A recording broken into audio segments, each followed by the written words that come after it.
Pemirsa, terima kasih Anda masih bersama kami dan saya sekarang sudah bersama dengan rekan saya Wiki Hadrian. Di segmen What's Going On ini, pemirsa, gempa bumi dahsyat yang melanda Turki diprediksi akan membuat inflasi negara Turki melebihi 40% menjelang pemilu bulan Juni nanti. Kondisi ini jelas akan menjadi tantangan berat bagi Presiden Tayyip Erdogan di akhir masa jabatannya. Gempa bumi dahsyat yang melanda Turki diprediksi akan membuat inflasi negara itu melebihi 40% menjelang pemilu bulan Juni mendatang. Kondisi ini jelas akan menjadi tantangan berat bagi Presiden Tayyip Erdogan di akhir masa jabatannya.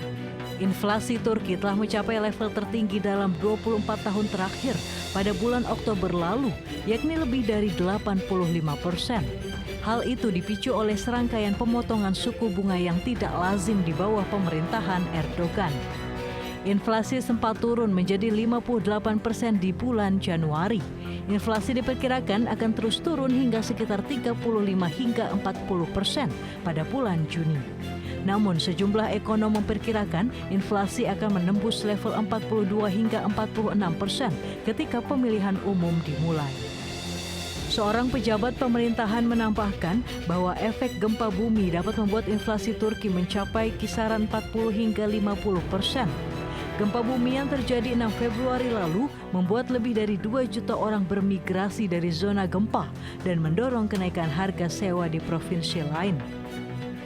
Kawasan tersebut juga menyumbang 16% dari produksi pertanian Turki tahun lalu, sehingga inflasi pangan akan terdorong lebih tinggi. Bencana yang menewaskan sekitar 43.000 orang itu diperkirakan akan mengurangi pertumbuhan ekonomi Turki sebesar 1 hingga 2% pada tahun ini. Presiden Erdogan telah menghadapi tantangan besar pada ekonomi dengan melonjaknya inflasi. Respon atas gempa yang dinilai lambat pun semakin mengikis kepercayaan rakyat jelang pemilu bulan Juni mendatang. Di sektor lain, mata uang lira juga memberi tantangan.